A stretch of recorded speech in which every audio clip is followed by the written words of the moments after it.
నమస్కారం అందరికీ. నా పేరు శంకర్, మాది నిర్మల్ ప్రాపర్. సో మేము సోయా బేస్డ్ ప్రొడక్ట్స్ను ఇంట్రొడ్యూస్ చేస్తున్నాము. 100% న్యాచురల్ ప్రొడక్ట్స్. బయట మనకు ఆర్టిఫిషియల్ మిల్క్, ఆర్టిఫిషియల్ పన్నీరు దొరుకుతుంది, దానివల్ల హెల్త్ కాన్షియస్ దెబ్బతింటుంది.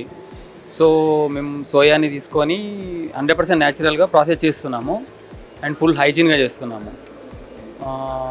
మా టార్గెట్ అనేది తెలంగాణ, ఆంధ్ర మార్కెటింగ్ చేయడం అండ్ హెల్త్ కాన్షియస్ ఎవరైతే sugar patients, heart patients and లేడీస్కి బ్రెస్ట్ క్యాన్సర్, సో వీళ్ళ కోసం టార్గెట్గా మేము ప్రొడక్షన్ ఇంట్రొడ్యూస్ చేసాము. సో ఇందులో వచ్చేసి మనకు పన్నీరు 3 రకాలుగా చేస్తున్నాము. Plain paneer, masala paneer and green masala paneer. And soya milk 4 ఫ్లేవర్లో చేస్తున్నాము. అండ్ బటర్ మిల్క్, కర్డ్, ఇవి మా productions. Okay, thank you sir. Thank you.